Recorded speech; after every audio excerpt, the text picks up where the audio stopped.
This is James Holder from TV in association with Matt Clean's Gym Marbella. We're at the press conference today for George Groves v Martin Murray. With me, I'm joined by trainer Shane McGUIGAN. Firstly, how are you, Shane, mate? Good, thanks, James. Yeah. Good. Excited after that press conference. Nice to see the respect between the two fighters. And you know, I think as everyone's saying on the top table, this is the fight of the night. It's a main event in itself, but it's nice to have the gloss of the British middleweight title on the line. Obviously the world heavyweight title as well. So it's great to be involved in an event like this.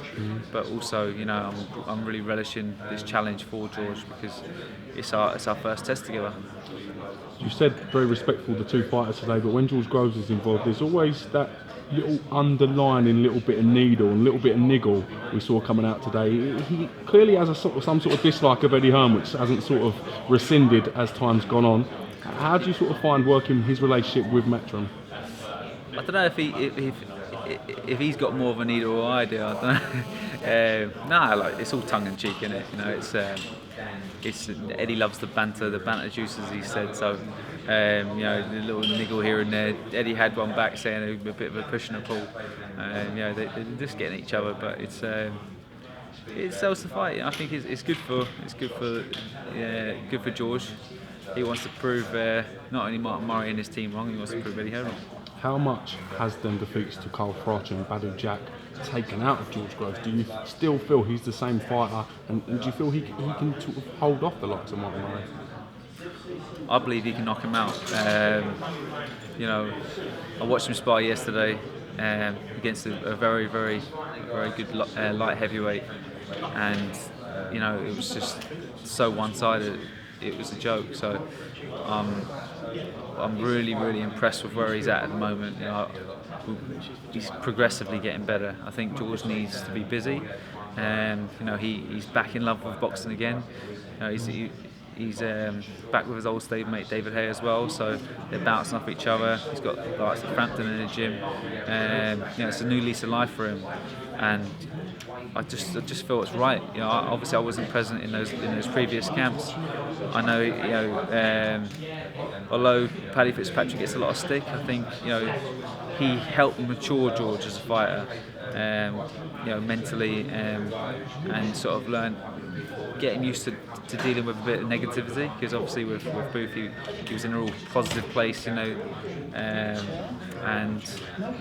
since the Froch fights, he became a bit of the bad man, and he's learned how to deal with that, and he's learned how to deal with his emotions on the big stage. And I think he's matured, and I'm really excited about his future. George is clearly the bigger man in this fight. Yeah. Martin Murray's massive at middleweight, a little bit small for super middleweight in terms of the division, the other fighters in the division. Do you think that gives George a clear advantage, and does that sort of stuff influence tactics and the way you set up for this fight? Well, George is very long as well. He's got a phenomenal jab. Everyone knows that. Martin Murray's effectively an aggressive fighter. I think when you step up in weight division, if you're a pressure fighter, you're going up against it. You're losing an attribute. If you're a massive middleweight and your success is to pile on the pressure.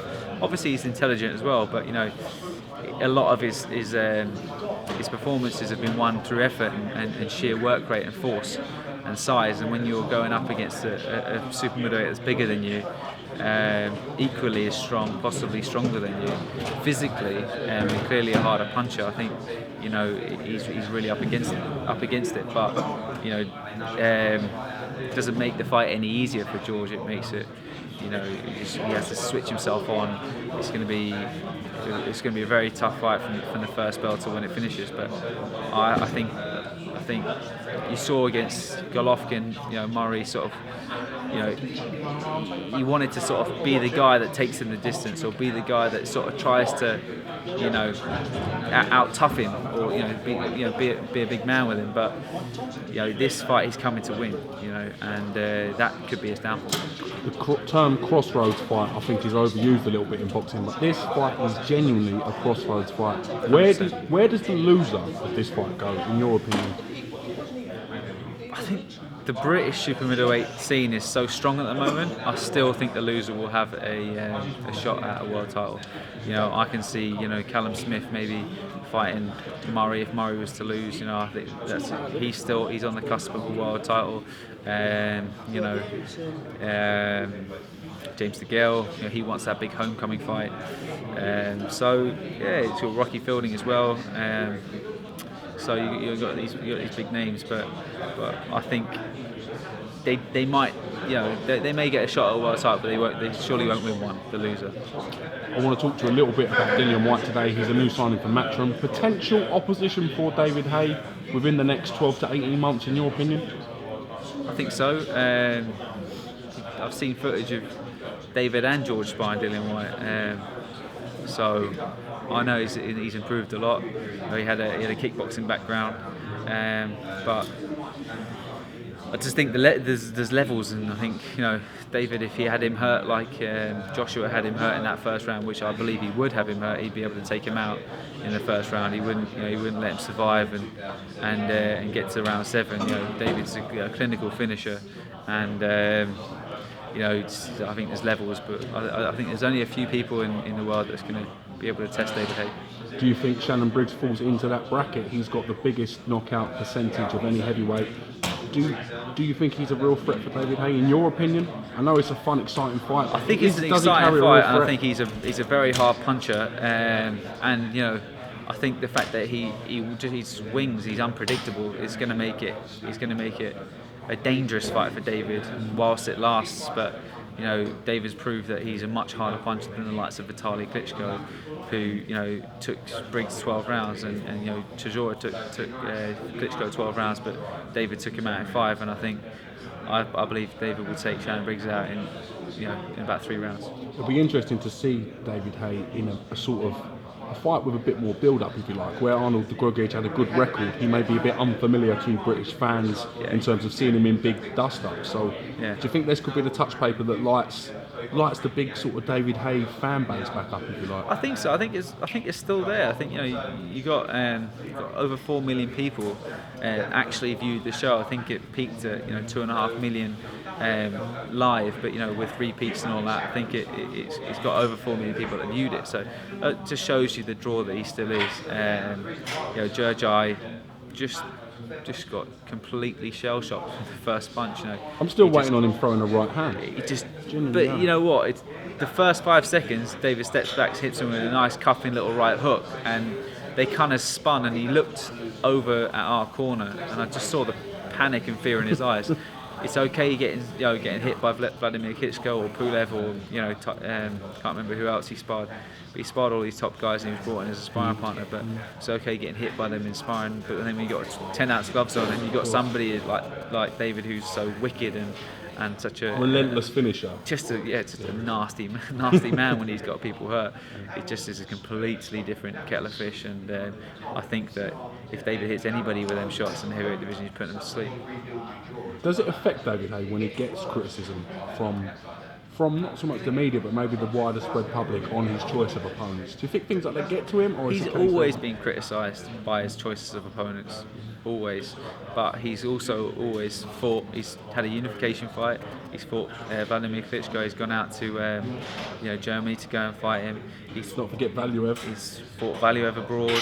He's Derek Chisora, the public demanded that. I think he's definitely willing to fight whoever the public want him. It's just about timing. This game's all about timing, and when we feel it's right, I think this Briggs fight is a perfect fight for him at this stage of his career. Public, although they might slate him and say he's 44, they're still going to tune in to watch him, and there'll still be a little part of them thinks that if Briggs hits him clean on the chin, he can put him out. If bloody John Mark Mormont can put him on the deck, and if Carl Thompson can stop him, Shannon Briggs can knock him out. So it's David Haye. There's always excitement. He's got that X factor, and I think people will still tune in to see it. Briggs as well. What a sort of fan base he's been gathering. What a guy! Some momentum since he's been in the country. I want to hate him, but it's hard to hate a can't, guy like that. Really. It reminds me of like Apollo Creed. He's just with that little thing he wears in the ring, that little sort of sweatband thing. He's a great character. I think David's worried that he's stealing his bloody fan base. To be honest, I think he should be worried. I think he should be worried. But I think it's great. It's nice to see two massive personalities you know, going to mix it. And you know, at the end of the day, they're both fighting men, and they both want to fight each other and knock each other out, and that's what people are going to tune in to see. If you heard the word "yeah, yeah, yeah," I said "yeah" at your uncle's door when he was eating your dinner, what would you think? I don't know. I wasn't in the gym that day. I think Coogan rang me and says, "Are you guys in the gym?" And I was over at George's gym, and I knew David was he was taking his kids out of school. So, but yeah, he's definitely got a foghorn of a voice. I don't know. He doesn't need any microphone, that's for sure.